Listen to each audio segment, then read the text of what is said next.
ఈరోజు ఈ రాష్ట్రంలో ఎవరన్నా ప్రశ్నించినప్పటికీ లేకపోతే ప్రభుత్వం మీద ఏమన్నా విమర్శలు చేసినప్పటికీ ఏయో ఒక కొత్త చట్టాలన్నీ తీసుకొచ్చి జైల్లో బంధించి ప్రజల యొక్క నోరు నొక్కేయాలన్నటువంటి ప్రయత్నంలో ఈ కూటమి ప్రభుత్వం ఉంది.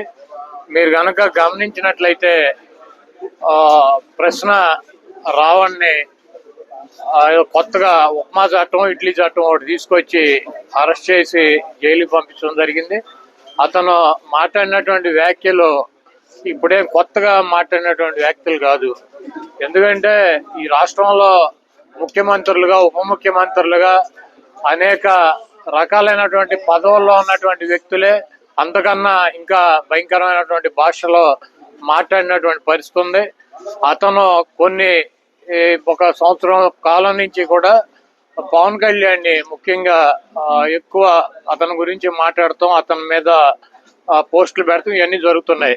కాబట్టి ఒక కక్ష కట్టినటువంటి వాతావరణంలో మరి పవన్ కళ్యాణ్ పార్టీ సంబంధించినటువంటి పార్టీ జనసేన కేసులు పెడతాం, అతన్ని పోలీస్ స్టేషన్లకు 4 స్టేషన్లకు తిప్పటం, అక్కడ జనసేన శ్రేణులు దాడికి వెళ్ళటం, అయినా కూడా మరి మేజిస్ట్రేట్లు బెయిల్ ఇవ్వటం వలన కొత్తగా ఉప్మా చట్టం అని ఒకటి తీసుకొచ్చి అతను జైలుకి పంపించడం జరిగింది. అదేమంటే రావణ్ అనే అతను వైసీపీకి సంబంధించినటువంటి వ్యక్తి, మా పార్టీకి మేము డబ్బులు ఇచ్చి పనిచేస్తున్నాం అని చెప్తున్నారు. మీరు కనుక ఈ మొత్తం ఈ జరిగినటువంటి సంఘటన కనుక మనం పరిశీలించినట్లయితే తెలుగుదేశం పార్టీ వాళ్ళు ఎక్కడ కేసులు పెట్టలే అతని మీద. తెలుగుదేశం పార్టీ వాళ్ళు ఎక్కడ కూడా పోలీస్ స్టేషన్కి వెళ్ళి దాడులు చేయలే. తెలుగుదేశం పార్టీ ఎక్కడ కూడా అతని గురించి కానీ అతను సోషల్ మీడియాలో కానీ రావణ్ చెడ్డవాడనో లేకపోతే అతని గురించి ఎక్కడ కూడా విమర్శలు చేయట్లా.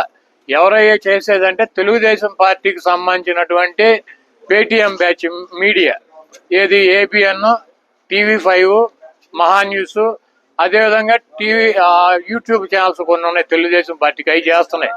ఎందుకంటే మరి బిఆర్ నాయుడు గారిని బ్రోకర్ గార్డ్ అని చెప్తాడు ప్రశ్న రావణ్. అదేవిధంగా ఏబిఎన్ రాధాకృష్ణని అమరాబూతులు తిడతాడు, ఒకరిని బ్రోకర్ అని, ఒకడు లోఫర్ అని. ఆ పౌడర్ డబ్బా మన మహా న్యూస్ అయితే కనుక శాంతం ముఠాకోర్ అని చెప్పి రకరకాలుగా వాళ్ళని విమర్శిస్తాడు. అంతకన్నా ఎక్కువ స్థాయిలో పవన్ కళ్యాణ్ విమర్శిస్తాడు. కాబట్టి జనసేన అతని మీద దాడులు కేసులు పెట్టాలని చెప్పి నిర్ణయం తీసుకుంది. మరి ఈ బూతులు తిట్టించుకునేటువంటి ప్రశ్న రావడంతో బూతులు తిట్టించుకునేటువంటి తెలుగుదేశం పార్టీ అనుకూల మీడియా అతని మీద వీడియోలు రిలీజ్ చేసి అతను ఏదో రకరకాలైనటువంటి కార్యక్రమాల్లో పాల్గొన్నాడని చెప్పి తప్పుడు వార్తల్ని వండి వార్చి అదేమంటే వైఎస్ఆర్ కాంగ్రెస్ పార్టీకి రుద్దే ప్రయత్నం చేస్తుంది.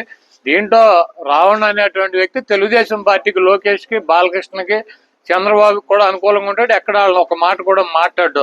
కాబట్టి తెలుగుదేశం పార్టీ కాముగా ఉంది. వీళ్ళందరూ కూడా అతని మీద మరి దాడి చేసేటువంటి కార్యక్రమం. అదేవిధంగా గతంలో మేము అధికారంలో ఉండగా జగన్మోహన్ రెడ్డి గారి మీద కూడా అనేక రకాలైనటువంటి విమర్శలు చేశాడు. మేము ప్రతిపక్షంలోకి వచ్చినా కూడా మా మీద విమర్శలు చేశాడు. ఏదేమైనప్పటికీ మేమైతే కనుక ఈ రకంగా అణిచివేయాలన్నటువంటి ప్రయత్నం చేయలేదు. చంద్రబాబు నాయుడు కూటానికి రోజులు దగ్గర పడి, ఎందుకంటే మాది గొడ్ల పార్టీ అని చెబుతాడు, ఆయన చెబుతాడు, వాళ్ళ అబ్బాయి చెబుతాడు, ఆ పార్టీ చెబుద్ది, ఆయన మీడియా చెబుద్ది. అంటే ఆయన భ్రమ ఏంటంటే పిచ్చి, ఇంకా భ్రమలో ఉన్నాడు. మేము ఏది చెప్తే ప్రజలు కూడా అదే మాట్లాడతారని. మాది గొడ్డల పార్టీ అని ఎవరు అందరూ, మాది సంక్షేమ పార్టీ అని చెప్పి ప్రజలు మాట్లాడుకుంటారు. మాది గొడ్డల పార్టీ కాదు, నీది బూడిద పార్టీ అని చెప్పి రాష్ట్రంలో ఉన్నటువంటి ప్రజలు మాట్లాడుకుంటున్నారు. ఈ రోజు తెలుగుదేశం పార్టీ అంటే అతనికి వ్యతిరేకంగా ఉన్నటువంటి వ్యక్తుల్ని పోలీస్ స్టేషన్లకు తీసుకెళ్లి తగలెట్టి బూడి చేసేటువంటి పార్టీ తెలుగుదేశం పార్టీ. అంటే బూడిద పార్టీ, ఇది బూడిద ప్రభుత్వం అని చెప్పి మాట్లాడుకుంటున్నారు. మీకు రాబోయే రోజుల్లో మీ పార్టీకి మీకు ఆ బూడిదే మిగులుతుందని చెప్పి తెలియజేస్తున్నాం.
మాట్లాడే రైట్ ఉంటుంది నాకు టుమారో ఆన్వర్డ్స్ జస్ట్